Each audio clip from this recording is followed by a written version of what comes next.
pessoal, boa noite.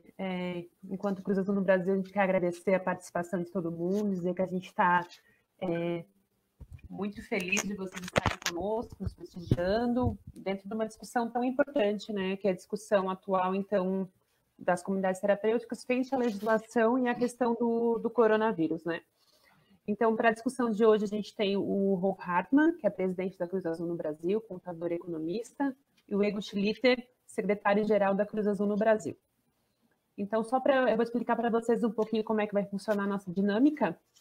Então, inicialmente, o Egon vai estar falando conosco, ele vai ter aproximadamente 15 minutos, e ele vai trazer duas temáticas para a discussão. Então, a primeira temática vai ser a cartilha da Senapred, que já é de conhecimento de vocês, com certeza, que vai trazer as principais orientações dessa cartilha, os reflexos atuais, falando sobre os acolhimentos, os acolhidos que estão na CT e também novos acolhimentos. E, em seguida, ele vai dar uma explanada sobre o ofício circular que a Senapred encaminhou para as CTs, e dentro disso, a questão dos benefícios sociais, nesse período de pandemia, as orientações e os riscos decorrentes.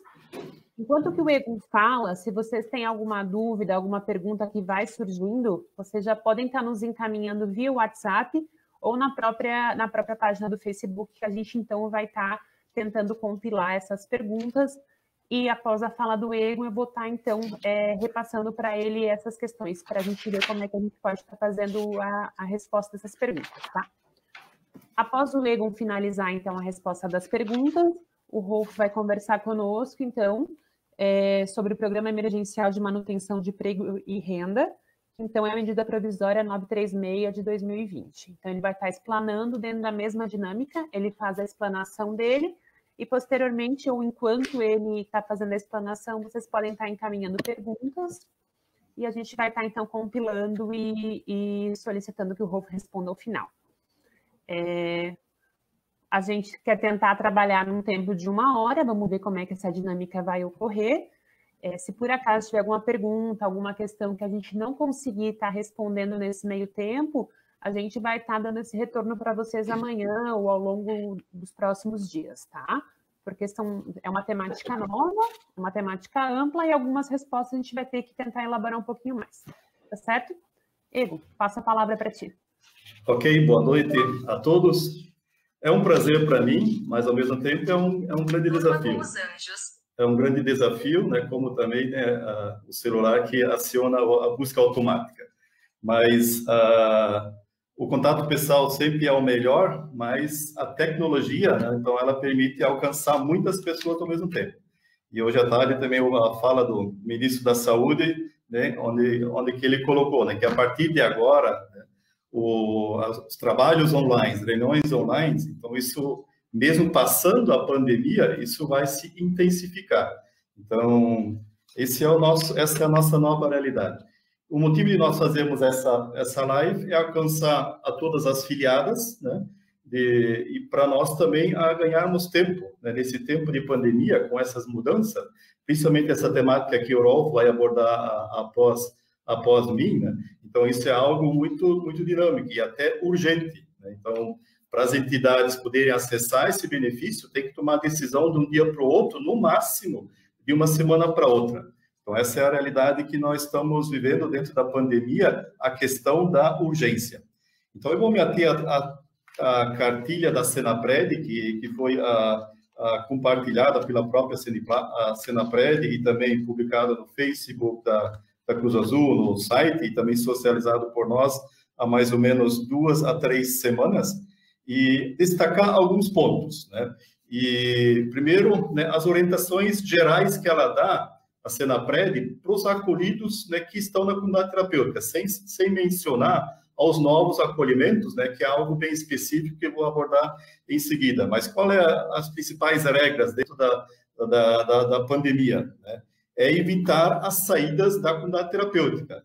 Então, não há uma proibição, né? Então, a Senapred não usa a palavra deve, né, ou é proibido, mas evitar a saída dos acolhidos. Como que essa saída, né, se justifica? Nas necessidades extremas. Então, nós entendemos, né, como necessidade extrema é quando há um problema de saúde, né? Até alguém poderia dizer, mas em falecimento do familiar. Se esse familiar faleceu em função, né, do Covid, então já não é possível nem participar do velório. Até um velório comum, né, onde a pessoa falecida também não tem nada a ver com Covid, e também não permite aglomeração, né? Então, essa saída de emergência, ela se restringe, né, nesse momento de pandemia, a problema de saúde, onde que a pessoa precisa, o acolhido precisa ser levado na emergência, no pronto atendimento, né, para uma emergência médica. A questão das visitas, né, também usa-se a expressão evitadas, então as visitas precisam ser evitadas, né, e elas acontecem, né, precisa acontecer dentro do regimento interno de cada comunidade terapêutica. Cada comunidade terapêutica tem as suas regras de visitas, o que não pode, obviamente, é não haver proibição de visitas, né, como traz a própria LDC 029, mas os contatos nesse tempo de pandemia é também como nós estamos fazendo agora. Então, é via telefone, é via WhatsApp, né?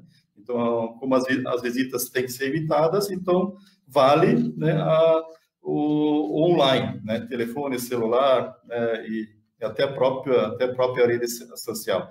Em relação a distanciamento, né, ele também precisa ser observado dentro da comunidade terapêutica. Nem todas têm essa infraestrutura, né, de espaços amplos, né, mas tem que se buscar alternativas, né, de haver esse distanciamento nas atividades, né, seja na refeição, seja nas atividades terapêuticas, esse distanciamento de pelo menos 1 metro, né, de distância, né? E também em relação às atividades terapêuticas mesmo, né, porque nosso atendimento ele se caracteriza pelo atendimento de grupo, em grupos, né? Então, o que se recomenda, né? Então, que essas atividades devem ser, eu orei a expressão, agora a Senapred usa a expressão devem ser, né? Devem ser em ambientes, né, abertos, né? Então, quando a gente fala em ambientes abertos, né, então janelas abertas ou varandões, né, como tem comunidades terapêuticas, então ambientes abertos ou ao ar livre, né? Então, tem comunidade terapêutica que faz bastante atividades ao ar livre, mas tem momentos que também não é possível fazer ao ar livre. Mas naquele ambiente que é feito, então né, então precisa ser um ambiente aberto. Então, janelas toda aberta, né, ou usa varandões, como eu já falei antes, né? Então, e se há algum problema relacionado à Covid, ou pelo menos há uma desconfiança, ou algum acolhido apresenta alguns sintomas, né, de Covid, né, como a gripe mais forte, né, até um pouco até com febre, né, o problema de respiração já começando, né, aí precisa se encaminhar essa pessoa, né, para o atendimento na rede de saúde, né? Então, fica bem claro que durante a pandemia, né, nós continuamos sendo comunidade terapêutica, nós não passamos a ser, né, um equipamento, né, típico de saúde clínica média e hospitalar, isso nós não somos, né?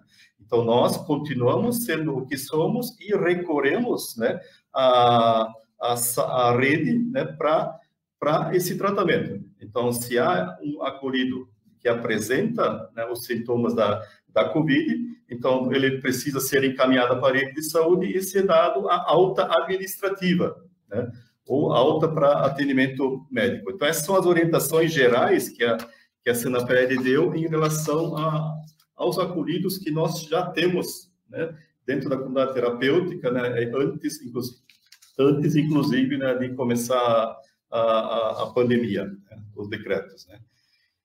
Em relação ao período que nós estamos agora, né, dentro da pandemia do coronavírus, né, então sempre ficou a grande pergunta, e também havia já um movimento até forte das próprias comunidades terapêuticas de não fazerem novos acolhimentos, né, e a cartilha, ela começa com a pergunta, né, é permitido fazer novos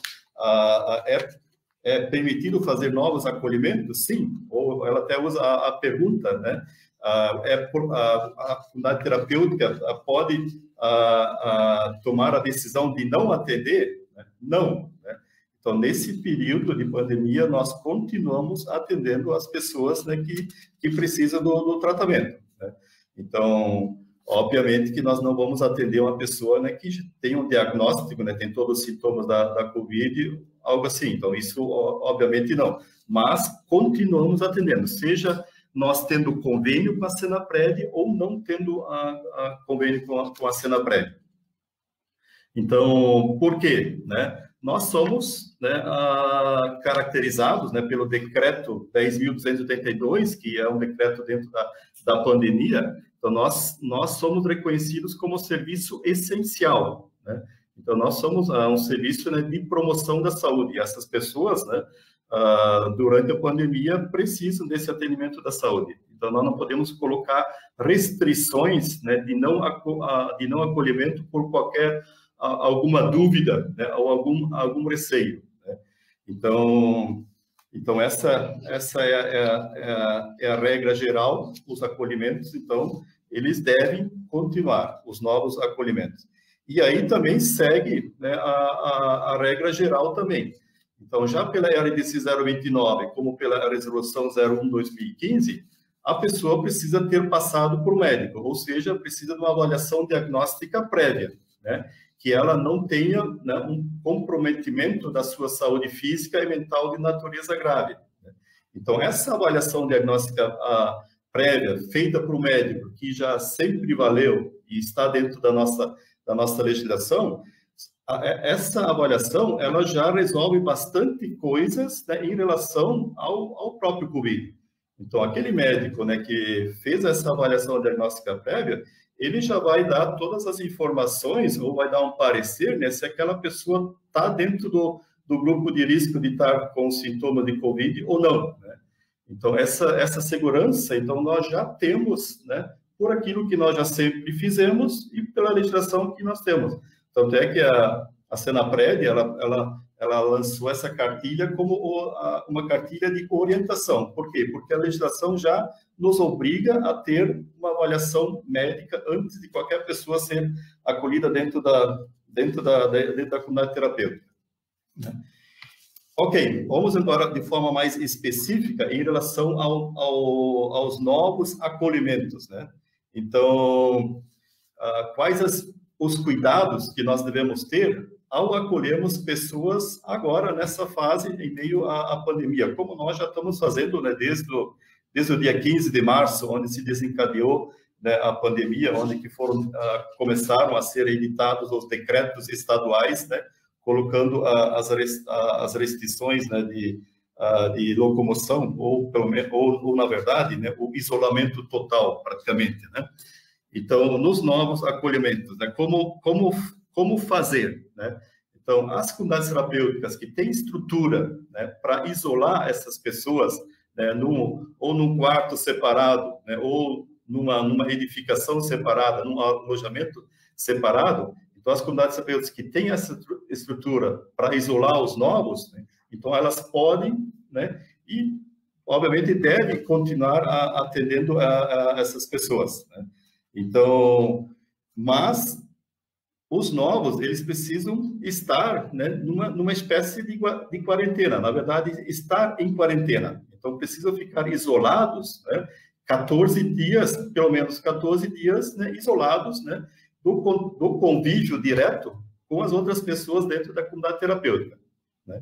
Então, essa é a orientação que a cartilha dá, né?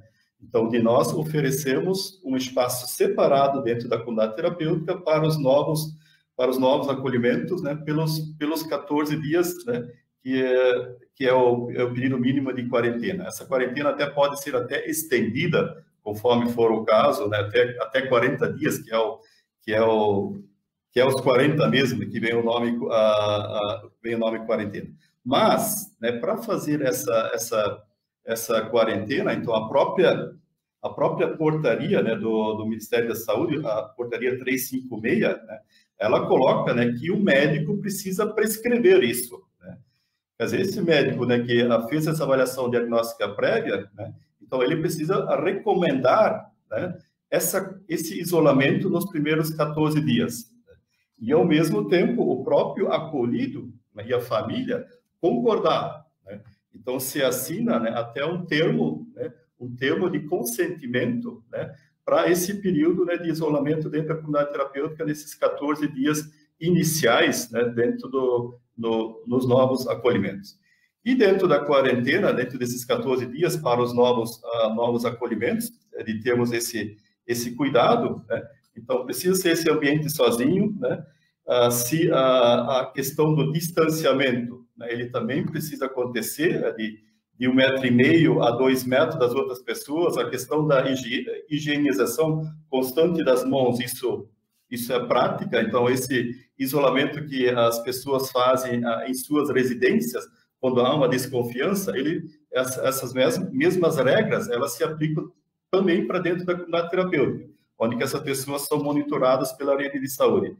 Então, o uso de máscaras, né? Então, agora isso se intensificou, então essas pessoas que estão nesses 14 dias, então quando elas estão nessa convivência, né, no espaço da comunidade terapêutica, então o uso da máscara é obrigatório, né? Então, os estados e os municípios agora já estão saindo, né, com decretos, né, tornando obrigatório o uso das máscaras, né?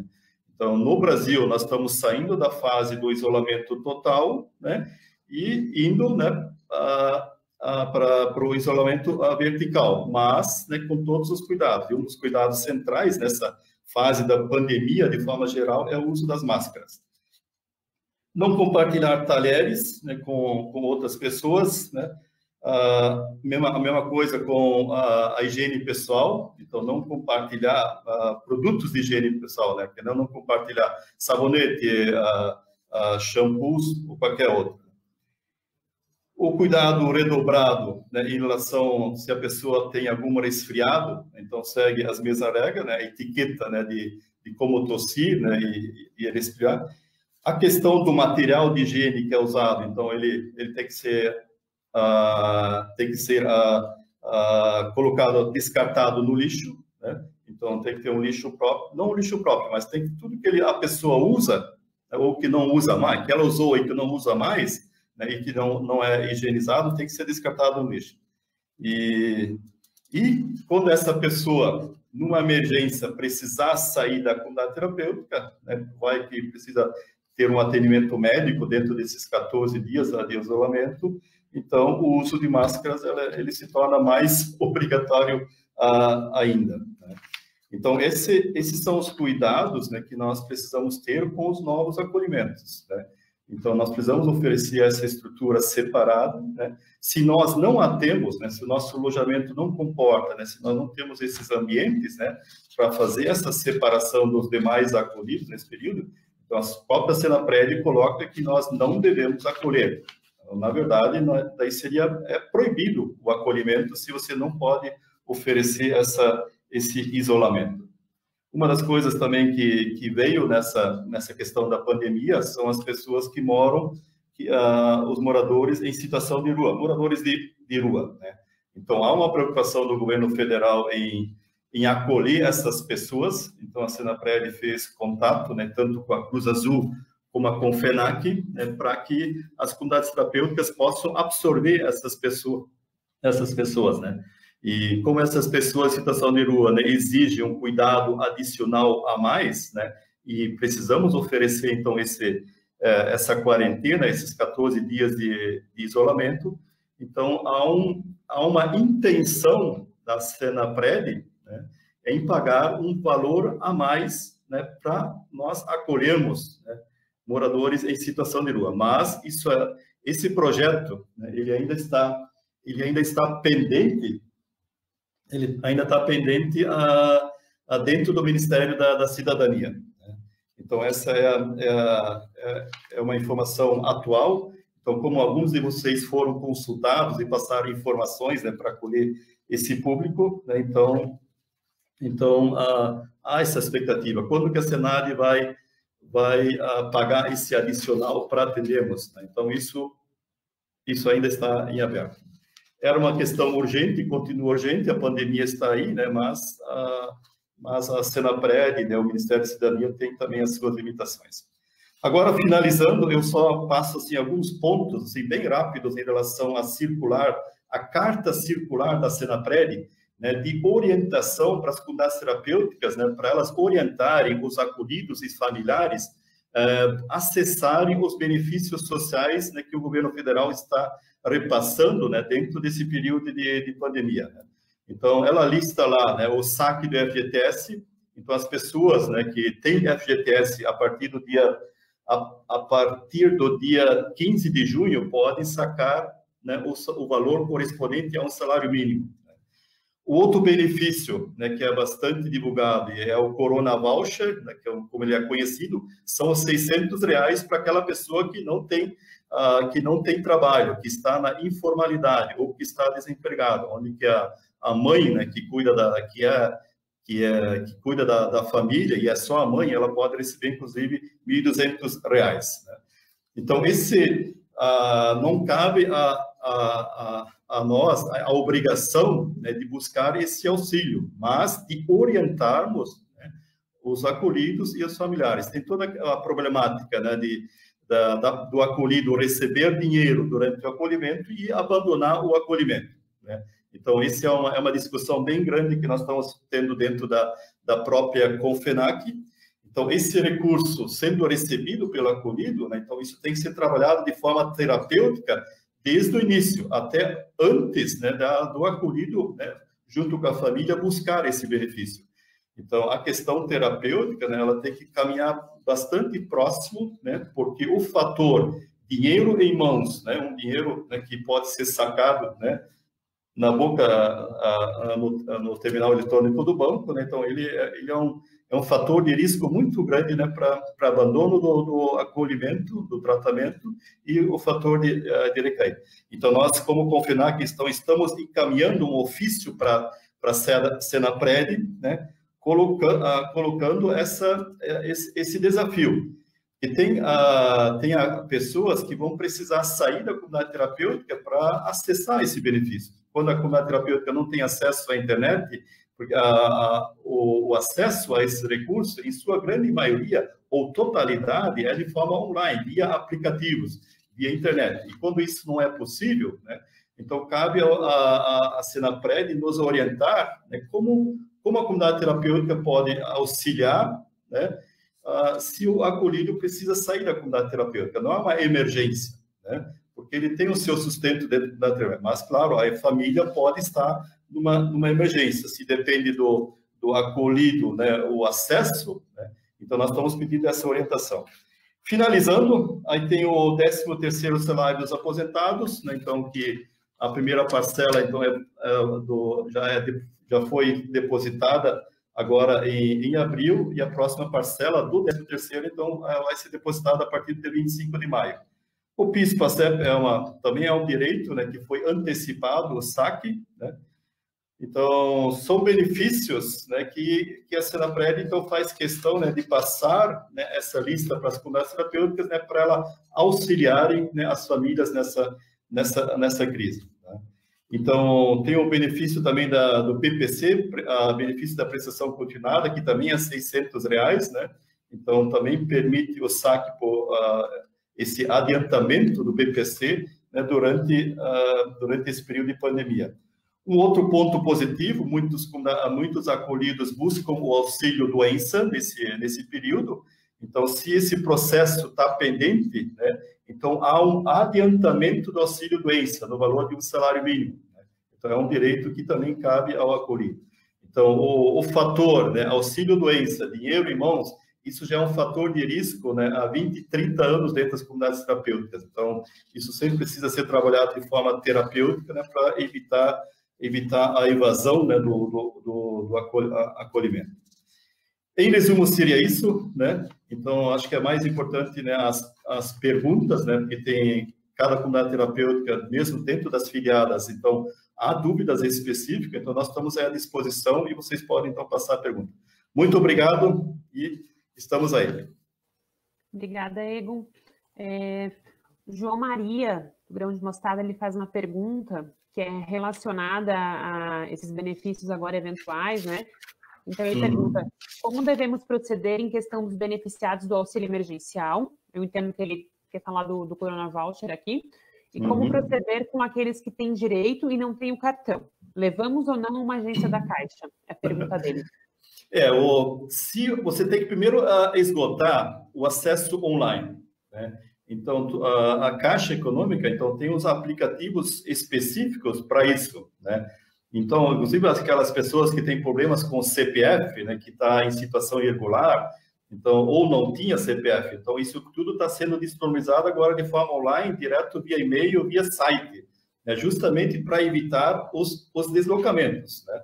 Mas, né, se através dos meios online, né, que a própria Caixa oferece, que a própria Receita oferece, então cabe à comunidade terapêutica, né, auxiliar o acolhido, né, a sair da comunidade terapêutica, a acessar, né?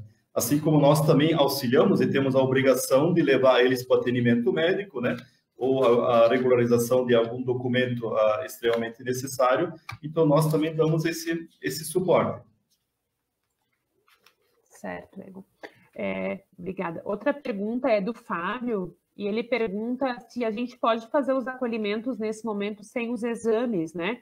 Visto que os equipamentos de saúde eles estão bem conturbados com a questão do atendimento para o Covid-19, né? Como é que ficaria a questão dos exames nesse meio tempo? Essa é uma decisão que cabe ao médico que vai fazer essa avaliação diagnóstica prévia. Se o médico, né, der o parecer que a pessoa pode ir para o acolhimento, para o tratamento, que aquela pessoa, que ele atesta que aquela pessoa não tem um caso de saúde física grave e saúde mental grave, a comunidade terapêutica pode acolher com base, né, nesse parecer do médico. Se o médico dá o parecer, né, sem esses exames, né, então essa é a responsabilidade, né, profissional que o médico assume. Tendo a avaliação médica, que é obrigatória para nós pela RDC 029, pela resolução 01/2015, tendo ela, né, então pode-se acolher. Mas o risco recai sobre o profissional, né, médico, que deu o parecer, e a comunidade terapêutica precisa se amparar nesse parecer. É amparado com esse parecer médico. Essa avaliação diagnóstica prévia. Tá? Ainda com relação a esse assunto, o Dalcio da Cruz Azul de Pandemia, ele pede para tu clarear um pouquinho mais para a gente, Ego. Então, por exemplo, a gente solicita para o médico que está atendendo o acolhido no hospital de desintoxicação um parecer, né? Se o médico, essa avaliação. Isso, se o médico não sugerir a quarentena, a comunidade terapêutica pode acolher sem realizar o isolamento social dessa pessoa? Dentro do período da pandemia, a quarentena ela passa a ser obrigatória, né? É uma medida de prevenção para proteger os demais, né? Então, como a pessoa não vem com o exame do Covid, né? Enquanto que a pessoa não vier com o exame do Covid, então ela está sob suspeita, né? Ela está entrando num coletivo, num grupo já existente, né? Então, isso é conosco também, né? Então, há essa necessidade, como falei. Certo, Igor. Obrigada. A princípio foram essas questões que o pessoal trouxe, a gente agradece a tua participação até aqui. Okay. E queria passar para o Rolf agora, que vai trabalhar conosco um pouco desse programa emergencial de manutenção de emprego e renda, que é a medida provisória 936 de 2020. Na mesma dinâmica, o Rolf vai apresentar e depois a gente podemos fazer perguntas. Só um pouquinho. Eu estou aprendendo aqui. Boa noite a todos. Boa noite a todos vocês. É muito bom podermos compartilhar um pouquinho com vocês sobre essas questões. Eu vou abordar duas medidas provisórias, uma muito superficialmente e a outra um pouco mais profunda. Inicialmente, eu quero mostrar aqui, deixa eu só ver um pouquinho.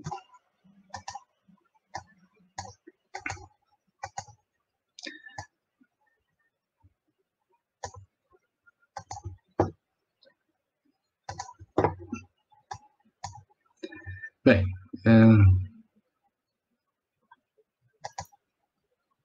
Rolf, queres que eu coloque a apresentação?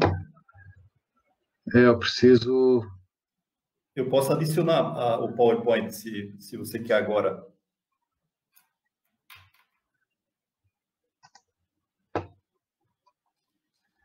Sim, por favor. Mas você adicionou. Ui. Só um pouquinho. Só um pouquinho. É que você acabou clicando, tá?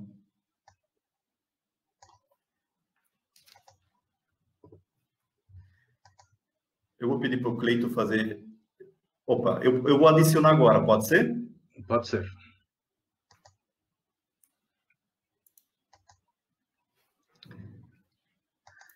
Bem, o que vocês... nós temos duas medidas provisórias. Uma é a medida provisória 927, é a primeira que saiu, e talvez muitos de vocês já tenham conhecimento sobre ela, e ela apenas vou citar os tópicos que ela tem. E ela trata de medidas trabalhistas que é para enfrentamento do estado de calamidade pública, reconhecido pelo Decreto Legislativo número 6. Esse decreto, ele fixa os efeitos dessa calamidade pública até 31 de dezembro de 2020. Então, durante esse estado, o empregado, o empregador, podem estabelecer acordos individuais por escrito, a fim de garantir a permanência no vínculo empregatício. Essa questão de ser individual ou não, ela está agora sob júdice também no Supremo Tribunal Federal, assim como a 936. Então, a gente tem que aguardar como isso vai terminar lá. Mas eu vou dizer um pouco mais sobre essa questão do Supremo Tribunal Federal na medida provisória 936. As medidas que podem ser adotadas, entre elas, né, teletrabalho, você pode fazer aquele home office, como a gente fala, pode ter antecipação de férias individuais, inclusive pode ter antecipação de férias já futuras,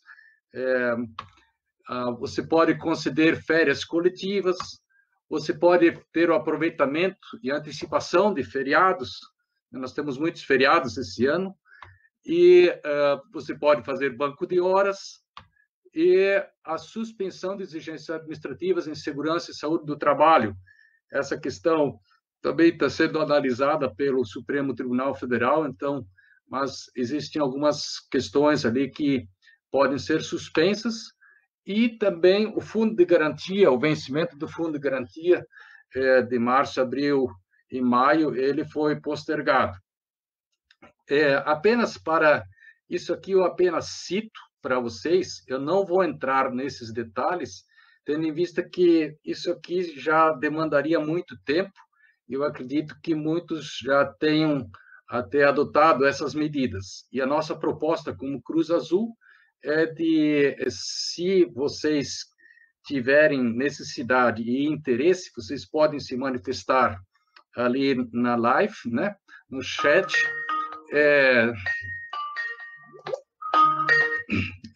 desculpa, pode se manifestar que a gente pode fazer uma nova live só sobre esses assuntos. Então, o próximo assunto, que na verdade é o assunto principal do que eu devo estar tratando hoje, é o Programa Emergencial de Manutenção do Emprego e da Renda, da medida provisória 936. E o que se quer com isso? O objetivo do governo federal é preservar o emprego e a renda. A segunda questão é garantir a continuidade das atividades laborais e empresariais, no caso, garantir quem dá o emprego. E o terceiro é de que reduzir o impacto social de todas essas consequências do Covid, né? Então, ele está preocupado com preservar o emprego, que as pessoas não percam o emprego, ele está preocupado quem dá o emprego para ele sobreviver, e para viabilizar isso, ele criou uma série de instrumentos, e uma delas é um benefício emergencial. E para isso, ele propôs 3 medidas. Então, o pagamento de um benefício emergencial de preservação de emprego e renda, que eu vou tratar daqui para frente só de benefício, ou de benefício emergencial. Isso é um dinheiro que o governo paga, que nós vamos ver como, e a redução proporcional de jornada de trabalho e de salários. Quer dizer, eu reduzo o número de horas e reduzo proporcionalmente também o salário nominal. E uma segunda hipótese também é a suspensão do contrato de trabalho. Nós vamos ver isso com mais detalhes. Então, esse benefício emergencial de preservação do emprego, ele pode ser aplicado tanto nas duas hipóteses, tanto na redução de jornada e salário, como na questão da suspensão do contrato de trabalho. Então, quem é que vai pagar isso? A União, o governo federal. Como? Ele vai pagar todo mês esse valor.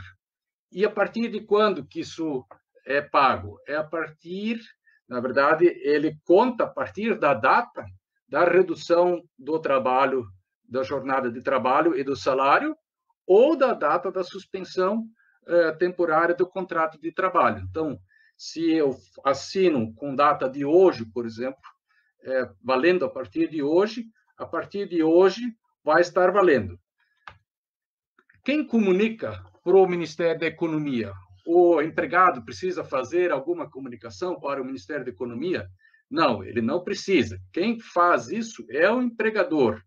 Tem todo aplicativos e formas que o governo criou para que o empregador informe, ele vai informar isso para o Ministério da Economia.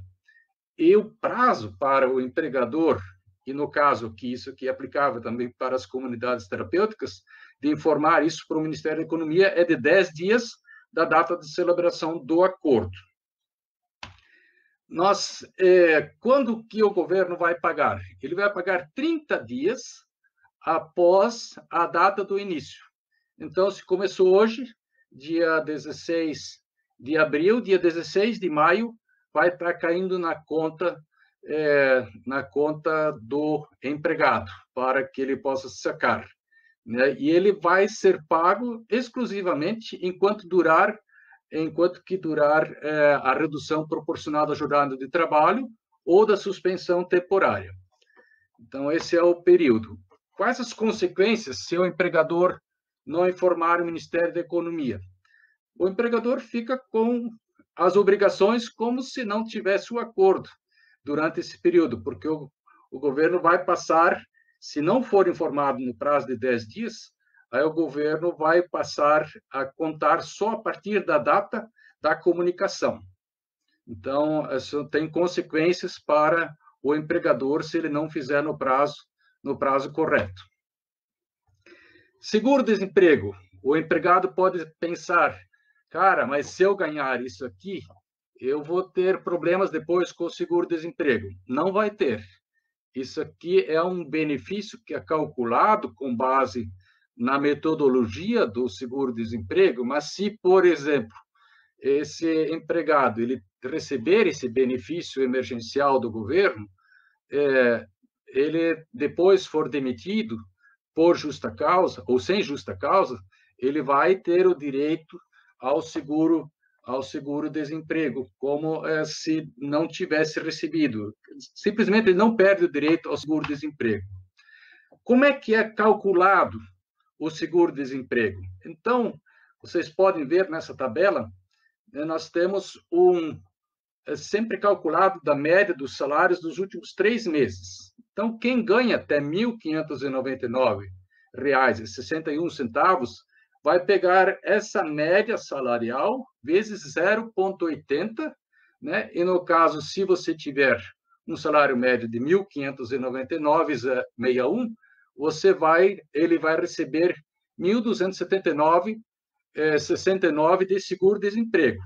Mas isso aqui é a base de cálculo do seguro-desemprego. E assim, tem as 3 faixas, né, de 1.599 a 2.666, a base que ele receberia, se ele fosse despedido sem justa causa, ele receberia, com um salário de 2.300, por exemplo, receberia 1.629,89. E quem ganha acima de 2.666, no caso do seguro-desemprego, ganharia 1.813. Isso é só para vocês entenderem como se chega à base de cálculo. Não é ainda o benefício emergencial, tá? Isso nós vamos ver. Na hipótese de redução de jornada de trabalho, ele vai calcular o percentual de redução sobre essa base. Então, eu vou voltar aqui. Se o percentual de redução da jornada de trabalho é 25%, o benefício emergencial vai ser calculado, por exemplo, sobre 1.279, ou sobre 1.629, ou sobre 1.813. Se for 50%, é 50% desse valor. Na hipótese de suspensão temporária do contrato de trabalho, na verdade, nós temos duas hipóteses, né? Quando há uma suspensão de 100% do contrato de trabalho, então ele tem direito a 100% daquele cálculo do seguro-desemprego.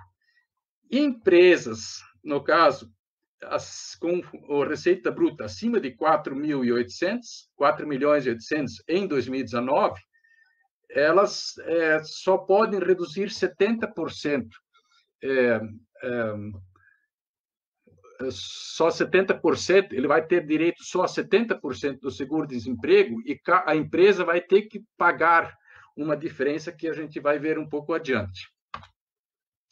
O benefício será pago independentemente do cumprimento de qualquer período aquisitivo. Normalmente, para se ter direito a INSS, seguro-desemprego, você tem que cumprir determinado tempo que você tem que trabalhar para poder usufruir. Aqui não tem pré-requisitos. Também não importa se o cara estava um mês conosco ou 10 anos. Não tem vinculação com o tempo do vínculo empregatício.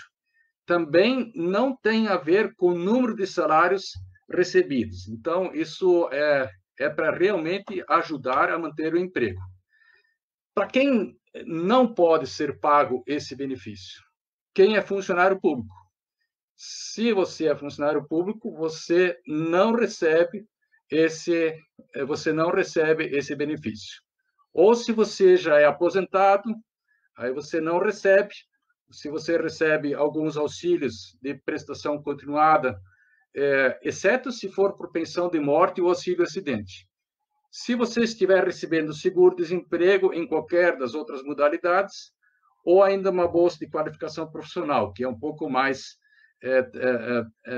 menos vezes, né?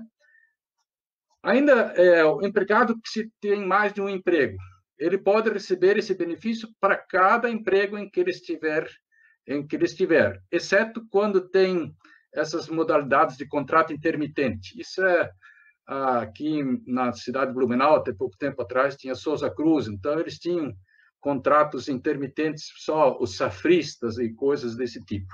Isso a gente não vai entrar nesses detalhes, porque o tempo não nos permite. E também eu acho que não é o nosso caso.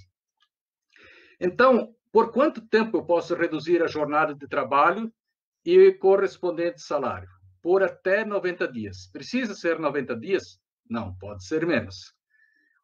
O que vai ser? O salário hora que a pessoa ganha não vai alterar. O que altera é o número de horas que a pessoa trabalha e a proporção de horas que ele trabalha, ele vai continuar recebendo do empregador. Isso tudo tem que ser pactuado por escrito com cada empregado. Quer dizer, não dá para o empregador simplesmente impor isso para os empregados. E tem que avisar 2 dias antes, 2 dias corridos antes. Você pode fazer esse acordo com acordo individual, que é imprescindível, esse acordo individual, você pode fazer com reduções de 25%, 50% e de 70% da jornada e do salário. Então, quando que vai ser restabelecido novamente o contrato, o salário normal, ou então o mesmo horário de trabalho normal? Quando cessar o estado de calamidade pública. Se o governo disser, não, calamidade pública acabou, então isso não se aplica mais. Isso é uma informação importante que, na verdade, eu não tinha me conscientizado disso. Hoje, buscando mais informações, o prazo da... Lembra o primeiro slide que eu mostrei lá? O prazo da calamidade pública foi fixado até 31 de dezembro de 2020. Então,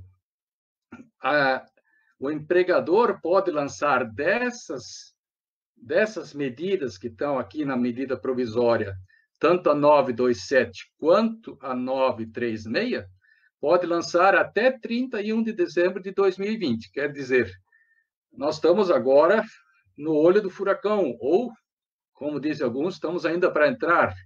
Quem sabe ao certo, não vou me arriscar a dizer isso. Então, quando cessar o estado de calamidade, é uma das possibilidades. Na data estabelecida no acordo individual ou coletivo para retornar. Então, se eu fixei 90 dias para retornar, não ter mais a redução, naquele dia encerra, no dia seguinte passa tudo normal, tanto salário como jornada. Ou o empregador pode também encerrar isso com 2 dias de antecedência. As coisas melhoram, eu preciso do empregado com 2 dias de antecedência de aviso para o empregado, pode ser suspensa essa redução da jornada e do salário. Aqui eu peço que vocês tentem aumentar aí para que os números se tornem um pouco mais claros. Nós mandamos para vocês no grupo de WhatsApp essa tabela, porque talvez no computador não fica tão grande, né? Então, se a gente olhar aqui na primeira coluna, não sei se vocês conseguem enxergar o mouse aqui, nós temos o salário médio. Mas aqui é lógico, eu preparei isso para clientes, então, com salários médios começando de 1.600. Se eu reduzir a jornada e o salário em 25%, quanto que vai reduzir do salário e quanto que vai ser o benefício que a pessoa vai receber. Então, por exemplo, no caso de 25%, reduz o salário em um salário de R$ 1.600, reduz em R$ 400 e ela receberia do benefício R$ 320. Se reduzir 70%, no caso de um salário de 1.600, ela teria uma redução de salário de 1.120 e o benefício do governo seria de 896. Nesse caso dos 70%, o empregado teria um prejuízo de R$ 224 nominal naquele mês. E a renda total do empregado, se a gente pegar 1.600 menos 1.120, mais 896, ele vai receber 1.376. Então, se somar todas as coisas, no final das contas, ele de 1.600 baixa para 1.376. Eu não vou entrar em mais tabelas aqui, mas vocês podem ver que quanto maior o salário, maior a perda, né? Maior a perda para o empregado. Por quê? Porque o governo, ele enfatizou, ele quer ajudar especialmente as pessoas de baixa renda. Então, até R$ 3.000, R$ 3.200, as perdas são menores. Acima desses valores, depois as perdas passam a ser maiores para o empregado. Aqui, eu fiz uma tabela, que vocês podem ver aqui novamente o salário, né? A economia de encargos para a empresa, para o empregador. Se nós tivermos aqui, vocês podem achar como é que essa conta fecha, mas o salário de R$ 1.600, ela vai economizar R$ 1.819. E com quem tem, por exemplo, o certificado do SEBAS, vai economizar R$ 1.444. Por que isso? Porque ela, sobre a parte que reduz, não vai ter 13º, não vai ter férias, né? Então, em parte, isso vai haver essa redução. Lógico que o salário, o 13º é feito com o salário de dezembro, então isso é um pouco mais complicado às vezes, mas esse é o cálculo. A suspensão do contrato de trabalho, agora, ela é uma modalidade onde que continua o vínculo com o empregado, mas eu posso suspender ele, no caso, 100%, durante, no máximo, 60 dias. Vejam, redução de jornada e de salário, posso reduzir por 90. Suspensão, eu posso, no máximo, 60 dias. E também tem que ser pactuado individualmente entre empregado e empregador, com, no mínimo, 2 dias de antecedência. 2 dias de antecedência. A fórmula de cálculo, aqui, como já tinha mostrado antes, falado antes, se a redução é de 100%, o seguro-desemprego é pago 100% com aquele benefício emergencial. No caso das empresas que têm um faturamento, que tiveram uma receita superior a 4.800.000 em 2019, ela pode, o governo paga no máximo 70%, e o empregador tem que pagar esses 30% através de uma ajuda compensatória, mensal.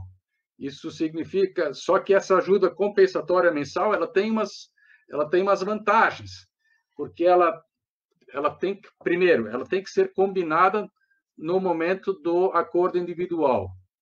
Ela terá natureza indenizatória. Ela não integrará a base de cálculo do imposto sobre a renda na fonte, nem depois na declaração do imposto de renda da pessoa. Ela não integrará a base de cálculo do INSS e demais tributos sobre a folha de pagamento. Não integrará a base de cálculo do fundo de garantia e poderá ser deduzida, no caso das empresas, que não é o caso, como despesa. O que isso significa? Que nessa ajuda compensatória, para as que têm receita bruta acima de 4.800 no ano, 30% é obrigatório. Mas sobre isso é limpo, custa 30% para o empregador e o empregado recebe 30%, sem descontos, sem tributação, né? Então, essa é uma vantagem que se tem. Durante o período de suspensão temporária, o empregado fará jus a todos os benefícios concedidos pelo empregador aos seus empregados. Quer dizer, se eu tenho Unimed, eu tenho que continuar pagando Unimed. Se eu tenho o benefício de alimentação ao trabalhador, ele continua tendo esses direitos. Todos os benefícios concedidos voluntariamente para o empregado pelo empregador na vigência normal do contrato de trabalho. Logicamente, se eu suspendo agora o contrato de trabalho e ele não recolhe para o INSS, ele, em tese, perderia esses 3 meses na contribuição do INSS. Se o empregado quiser, ele pode contribuir durante esse tempo putativo. Eu não vou entrar nesses detalhes, porque seria muita coisa para poucos minutos. Meu tempo está acabando já. E durante a suspensão, não pode haver nenhuma atividade do contrato de trabalho, sob pena de ser descaracterizado e ao empregador estar sujeito à remuneração e todos os encargos durante mais as penalidades previstas na legislação. Então, aqui nós temos uma tabela novamente, se puderem tornar ela um pouco maior, com um salário médio de R$ 1.600. Aqui, a maioria das CTs vai ter uma receita até 4.800, então, R$ 1.600 teria de redução do salário e da renda, né, para o empregador, para o empregado. Aqui teria 1.120. O benefício que o governo pagaria seria 1.280, que é o máximo que se calcularia pelo seguro-desemprego para essa faixa de salário. E, nesse caso, quando é 70%, seria 896. Qual é a perda que o empregado teria aqui? Seria R$ 320, e, no caso de 70%, seria 224. Por que ele perde menos aqui? Porque o empregador paga 30%, o empregador paga. Então, não tem essa redução que o cálculo do seguro-desemprego traz. Quanto é esse valor que o empregador paga? 480. Então, se somar 480 mais 1.120, vai dar exatamente 1.600 que ele ganhava. A renda total para o empregado, nesse caso aqui, com 100%, vai ser de 1.280, antes ele tinha 1.600, e com 70% ele vai ter 1.376. A economia para a empresa é de 2.598, nesse caso, e 1.953 aqui, e quem não tem INSS, 2.063 e 1.444. Eu tenho que correr um pouco.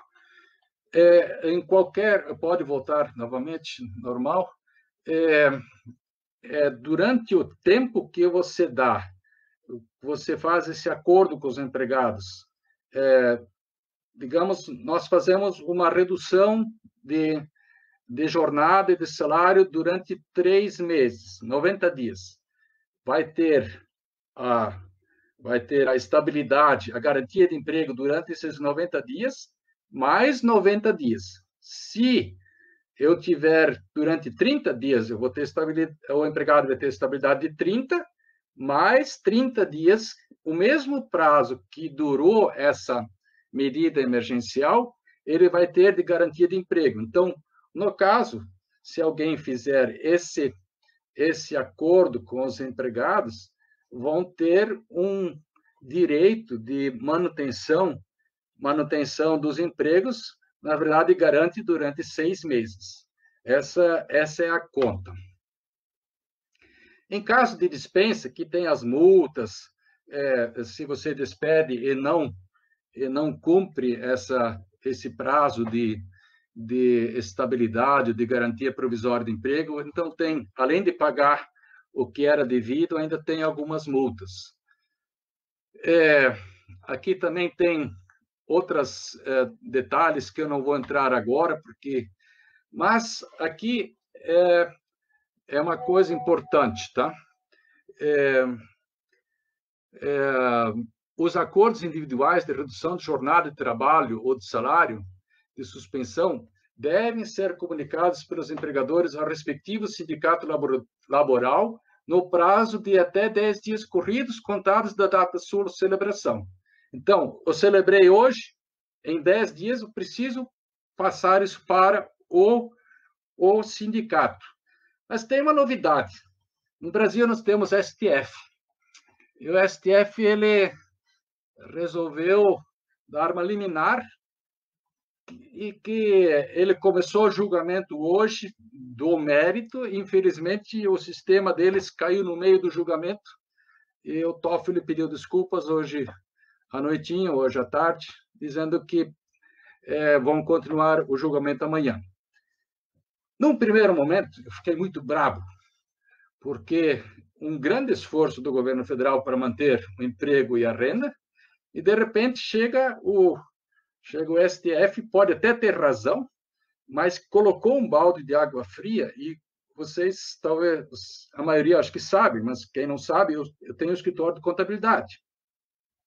O que aconteceu quando veio essa notícia do STF, teve empregadores que simplesmente decidiu, eu vou demitir. Né? Ele se sentiu tão inseguro, passou a demitir. Aí, pouquinho depois, logo, o Lewandowski, ele deu um esclarecimento, a partir da provocação da Procuradoria-Geral da República, e ele disse, são válidos e legítimos acordos individuais celebrados na forma da medida provisória 936, os quais produzem efeitos imediatos, valendo não só no prazo de 10 dias previsto para a comunicação ao sindicato, como também nos prazos de celebração do acordo individual. E o que o STF, até este momento, 9 horas, já dando 1 hora de live, e eu estou chegando no final,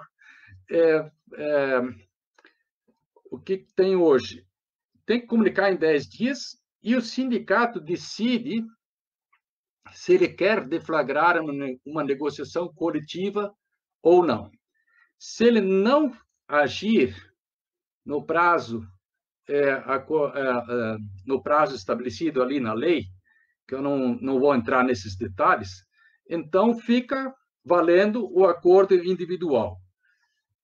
No caso, se o sindicato conseguir ou negociar uma coisa que é mais vantajosa para o empregado, então vai valer a negociação, o acordo coletivo. Caso contrário, vale aquilo que tinha sido acordado individualmente. Eu queria muito dar a resposta para vocês hoje à noite, mas técnica é técnica, eu também apanhei antes no começo da apresentação, e o pessoal lá na live da reunião virtual do STF, a coisa não funcionou tão bem hoje. Eu espero que amanhã a gente tenha um encerramento desse ciclo. Aqui diz respeito a acordos já celebrados, que isso aqui já é passado, então não vou tratar mais disso. Apenas, antes de vir isso do STF, no caso das redução proporcional de salários e a suspensão temporárias, podiam ser feitas através de acordo individual ou facultativamente através de negociação coletiva. Para quem? Para os empregados com menor poder aquisitivo, 3.135, ou aqueles que eram portadores de nível de diploma de nível superior com salários acima de 12.200. Eu não vou detalhar isso, mas o que o governo queria? Ele queria manter os empregos das pessoas mais simples. E vocês sabem que se não tem uma negociação rápida, segura, eles são os mais vulneráveis para serem mandados embora. Essa questão aqui está sendo tratada no STF, como acabei de falar. O tempo máximo de duração, como eu já falei antes, é de 90 dias, mas eu posso fazer, por exemplo, 60 dias de suspensão e mais 30 de redução. No total, somando as duas coisas, não pode ultrapassar 90 dias. Aqui, mais um ponto. A redução proporcional de jornada, de salário ou a suspensão deve resguardar o exercício e o funcionamento dos serviços públicos e das atividades essenciais. Nós, como comunidades terapêuticas, na verdade, fomos caracterizados como serviços essenciais. A portaria 340 da Senapred, que nós também colocamos no nosso site da Cruz Azul e enviamos para vocês, ela reconhece isso, e ela está baseada no decreto 10.282, onde nós estamos inseridos tanto na assistência à saúde, como na assistência social, atendimento à população em estado de vulnerabilidade. Então, se a gente fizer essas medidas, nós temos que garantir a continuidade dos nossos serviços. Em tese, nós não podemos interromper os nossos serviços, observadas as questões que o Egon explanou muito bem. Então, aqui tem uma lista enorme de serviços essenciais, e os próximos slides aqui, existem outras formas de suspender o contrato de trabalho, mas isso aqui é uma coisa muito complicada, e eu não vou entrar nisso, porque nenhum cliente vai entrar com isso, mas há uma possibilidade, se vocês, com os contadores, ou advogados, ou os experts que auxiliam vocês, tem aqui, vão ter, ou já tem por escrito, essas informações, mas eu não vou entrar mais nesse detalhe. Então, era isso que eu tinha para apresentar. Em si, são essas as informações. Obrigada, Rolf. Tem uma questão aqui, o Rodrigo Vasconcelos, do Fio já 23 Coroas. Eu tenho uma pergunta ainda para o Egon, mas eu vou terminar essas aqui, depois eu volto para a do Egon, tá? O Rodrigo, então, Desafio Jovem, ele faz um comentário, talvez tu queres falar um pouco sobre, né? Então, ele pontua que a questão é que as CTs, de forma geral, elas têm continuado a trabalhar com a mesma demanda que tinha antes da situação do Covid, né? Então, diminuir o tempo de jornada de trabalho é bem complicado para algumas CTs, né? Pode acontecer no contrato ter essa redução, mas na prática, querer continuar como monitor ou colaborador no mesmo tempo da jornada de antes. Como é que ficaria isso? Não dá para fazer de conta, né? Tá muito claro lá, como apresentei antes, que a medida provisória traz essa informação muito claro. Se você desobedece, você fica com todas as obrigações como se não tivesse assinado nada. O fato é que, num primeiro momento, que eu sinto que todas as comunidades continuaram a atender todas as pessoas e houve uma redução. Eu ouvi de vários que houve uma redução de alguns que queriam ir para casa, outros que não podem acolher novos, mas nós temos um período muito duro pela frente, né? Eu, sendo realista, estados e municípios vão estar quebrados nos próximos meses. Vai haver atrasos, vai haver dificuldades das pessoas. Eu acho que vai aumentar até o nível de pessoas que usam álcool e outras drogas, mas nós vamos enfrentar uma realidade muito dura ainda pela frente. Talvez o mais duro para as comunidades terapêuticas ainda vai vir. Então, esse instrumento, ele pode ser usado na prática até 31 de dezembro de 2020. E, nesse sentido, é importante a gente escolher o momento que vai usar isso. Certo, Rô, obrigada. Outra pergunta que eu tenho aqui, ela é uma pergunta do Marcos Mai, e ele faz com relação a esta apresentação que, com a redução da carga horária e um recebimento de seguro-desemprego proporcional, o empregado vai ter uma perda real de salário, de poder aquisitivo, né? Então, ele pergunta se tem algum caminho para pagar parte dessa perda do funcionário. Sim. Pode ser aquela ajuda compensatória. Então, se você quiser repor essa ajuda compensatória para o empregado, você pode, mas você já tem que fazer isso no acordo que assinar com o empregado. Então, a vantagem dessa ajuda compensatória é que você pode pagar também na redução de salários e de jornada de salários, e sobre ela você não tem incidências de nenhuma espécie. Certo. Uma outra questão... lógico que, no caso da suspensão do contrato de trabalho, há uma vantagem maior, né? Porque você simplesmente não tem, para o empregador, né? Talvez o prejuízo para salários maiores é muito grande, mas você teria a vantagem de não ter nenhuma incidência sobre esses valores. Uma outra questão, Rolf, que eu vou aproveitar e trazer, é com relação àqueles funcionários das CTs que são do grupo de risco, né? Idosos, gestantes, né? Esses, obrigatoriamente, a CT teria a necessidade de estar suspendendo o contrato de trabalho, fazendo o home office? Esses não poderiam estar trabalhando nesse momento mesmo?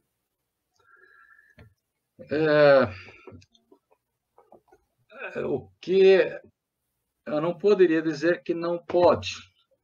No caso tudo que eu li até aqui, é que eles devem se procurar dar atividades que não tenham contato com pessoas. Então, fazer home office ou ter todos os cuidados para não ter o contato social. Em alguns casos, simplesmente não é possível, né? No caso de Santa Catarina, o governador ele estabeleceu que esse tipo de pessoas de risco, eu sou uma pessoa de risco, não sou empregado, mas eu sou pessoa de risco, deve ser feito home office ou se não for possível, não pode reduzir o salário. O governador não pode dispor sobre leis trabalhistas, mas em si é a regulação que tem no estado de Santa Catarina. Então, não pode haver o trabalho em local perigoso, digamos assim, para ele. Só para complementar, Rolf, é bem nessa direção, até a própria orientação da Senapred, né? Então, funcionários ou acolhidos, idosos, né? E também com alguma doença, né? Devem receber atenção especial, quer dizer, não é em quarentena, não é isolamento, mas é atenção especial, então dá uma certa flexibilidade para eles, tá? No cuidado deles. Tudo que está escrito, né? Aqui, a apresentação foi mais no sentido de proteger a renda, o trabalho, e o empregador e o empregado, e diminuir os prejuízos financeiros, econômicos para todas as partes. Mas o sentido de tudo que nós estamos vivendo é a proteção à vida. Então, esse eu tenho certeza que todos vão estar olhando isso, mas tem que olhar com bastante cuidado, porque o empregador sempre é a parte fraca da relação, apesar de que normalmente se diz que o empregado é a parte fraca, mas no sentido de fazer valer os direitos na justiça, quem é a parte fraca é o empregador, porque ele vai ter que fazer prova de que ele tomou os cuidados para que essa pessoa não tivesse essa infecção. O que, de uma forma parcial, no STF foi dito de que isso não seria considerado uma doença ocupacional. Por isso, aquilo que eu disse, eu não terminei o pensamento antes, quando fiquei bravo com o STF, na verdade, se eles decidirem realmente amanhã, vai dar uma segurança jurídica muito grande, porque vocês imaginam, a gente faz todas essas coisas como empregador e daqui a 2, 3 anos se tem um questionamento na justiça e tudo que foi feito vai ser dito, isso não valia. Então, aquilo que é ruim no começo, o remédio às vezes é amargo, né? Mas ele precisa ser tomado. Então, se nós tivermos essa definição do STF, nós vamos ter segurança jurídica para os empregados e para os empregadores. Certo.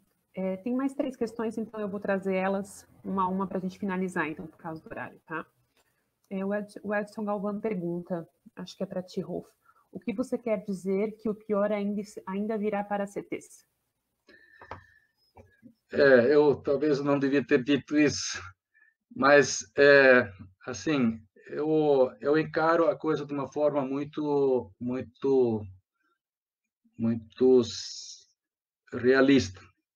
Por enquanto, as prefeituras e os governos ainda têm dinheiro no caixa, mas elas não tendo arrecadação, elas vão ter que tomar medidas de corte nos seus orçamentos, porque simplesmente não vai ter dinheiro no caixa.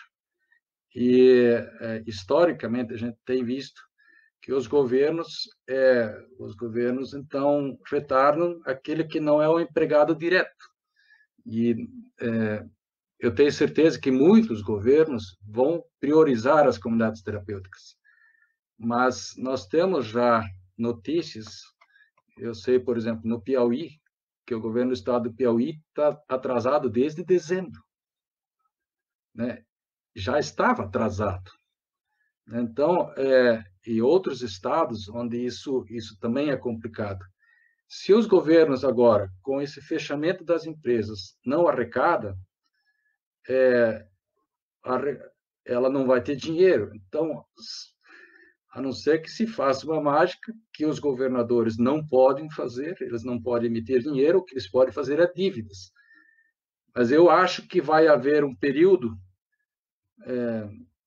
em 3 meses, 2, 3 meses, onde que nós vamos sentir prefeituras e governos do estado sem dinheiro. No governo federal, eu acredito que vai ter menos pressão eu não tenho essa impressão no governo federal, mas eu tenho essa convicção a partir dos governos estaduais e municipais. Certo, Rolf. Uma pergunta, então, agora eu acredito que ambos podem responder.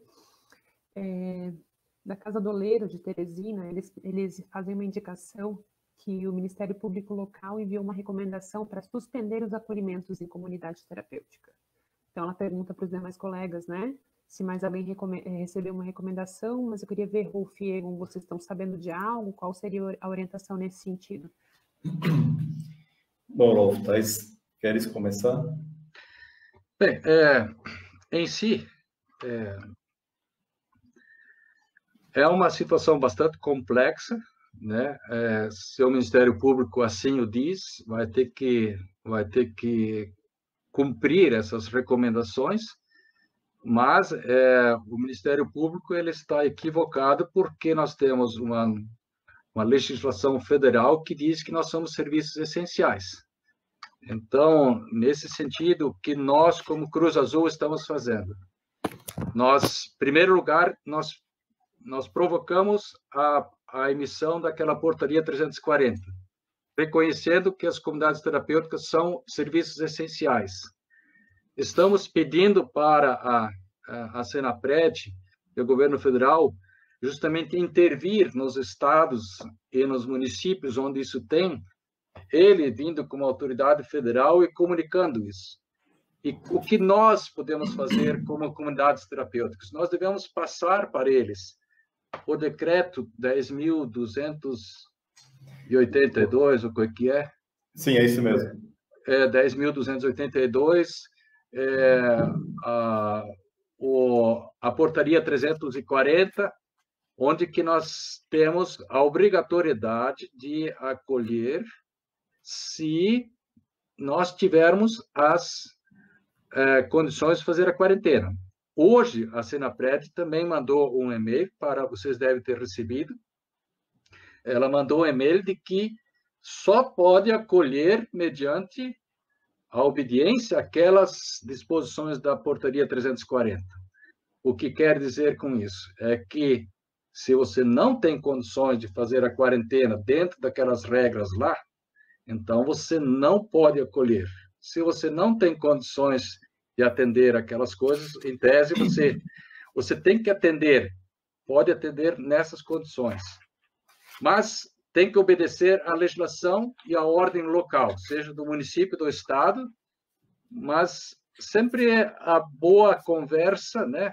Comunicar oficialmente de estar protocolando junto a esses órgãos essas medidas, a portaria 340, o decreto 10.282, e também, eu acredito, de estar conversando junto com outras entidades da região para, primeiro, pessoalmente, da própria entidade, demonstrando que está tomando todos os cuidados, convidando o Ministério Público para olhar o que está sendo feito, de repente.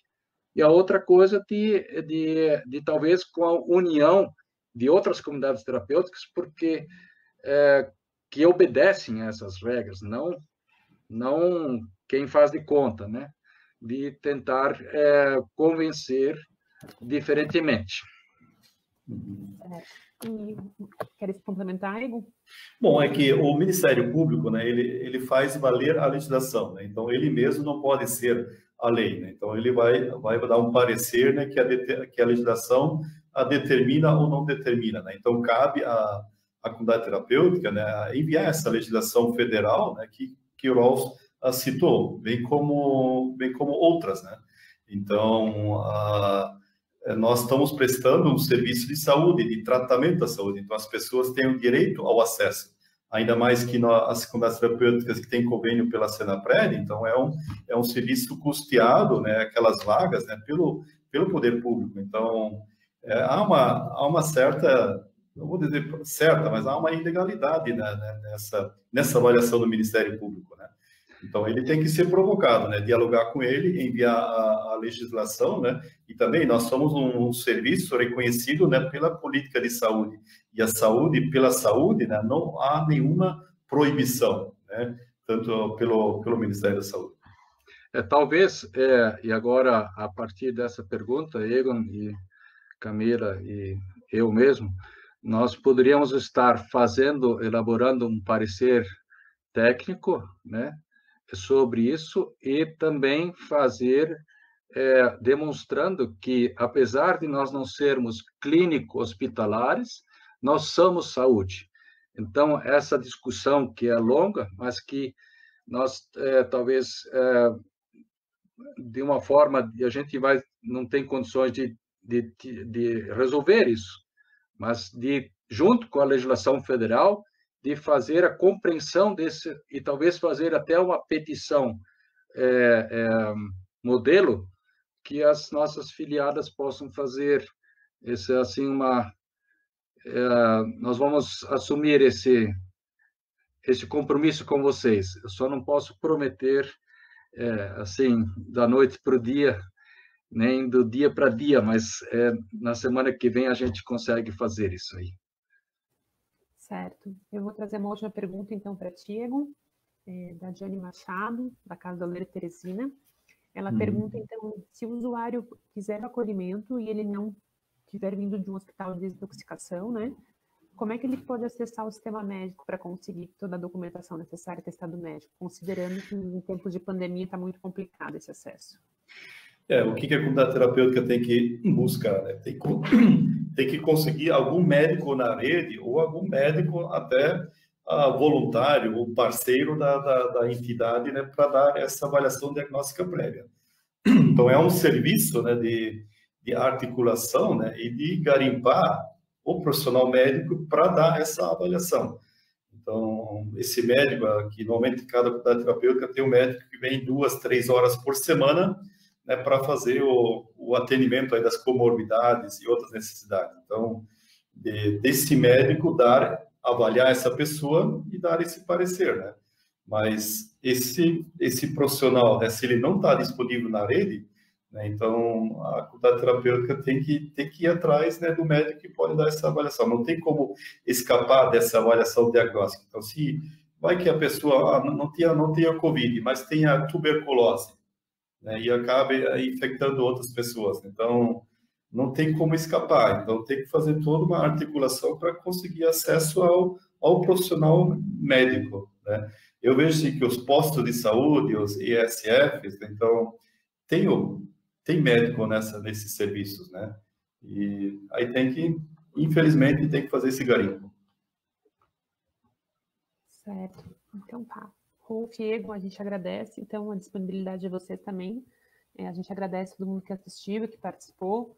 A gente também quer pedir, então, a avaliação de vocês, não pode ser no grupo por WhatsApp, também dar um retorno, como é que vocês viram essa interação longe, mais perto, nesse momento, né? E a gente fica à disposição também, se tiver mais alguma dúvida, alguma questão, alguma sugestão de tema para discussão nesse espaço, também a gente está aberto a isso. A gente pede desculpa também que excedeu um pouco o horário previamente disponibilizado, mas é que é um tema muito novo, tem muita coisa para ser discutida e pensada ainda, né?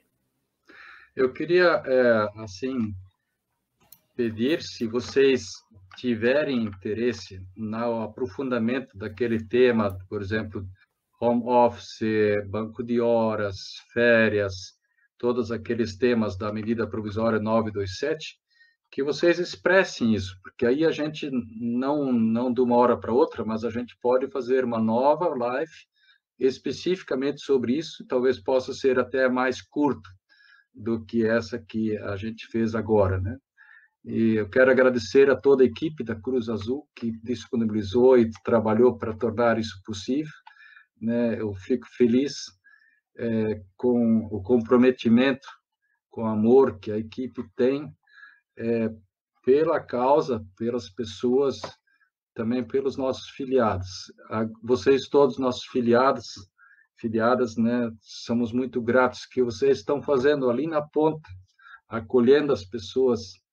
Vocês estão sendo nossos braços, pernas, aqueles que estão ali apanhando diretamente no dia a dia, mas ao mesmo tempo também estão expressando esse amor de Jesus.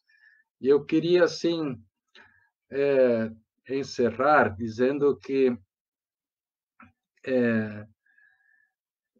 quando Jesus falava das coisas que viriam antes da volta dele, ele disse que quando todas essas coisas acontecerem, alegrai-vos, regozijai-vos, porque a vossa redenção se aproxima.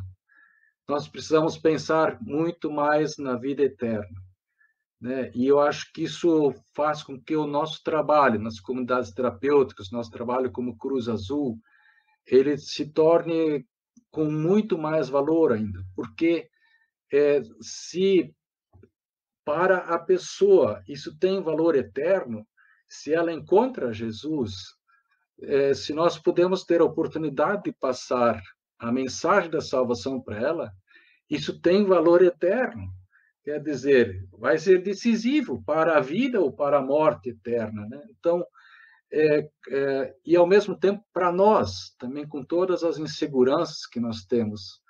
Eu decidi, depois de uma noite de muita turbulência, muito questionamento dentro do meu coração, de manhã agradecer que eu pude acordar com vida e à noite buscar sempre novos motivos de gratidão. Eu sei que muitos de vocês estão passando por dificuldades, já estão passando por dificuldades e não está fácil para vocês. Então, eu queria encerrar orando com vocês e pedindo que Deus, a bênção de Deus para vocês. Também quero agradecer ainda ao Egon, a Camila, que aparecem aqui, mas também nos bastidores, toda a equipe da Cruz Azul, o Cleiton, a Gabriela, né, e outros tantos que fizeram isso possível. Vamos orar.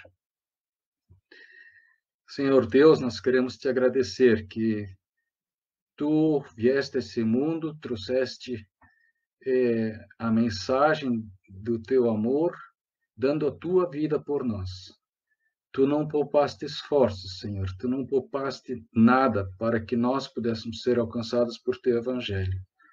Obrigado, Senhor, que mesmo no meio de tanto sofrimento, no meio de tantas incertezas e angústias que também nossos filiados e o povo em geral também passa, e também os teus filhos, que nós podemos olhar para ti e tu tens a nossa vida nas tuas mãos.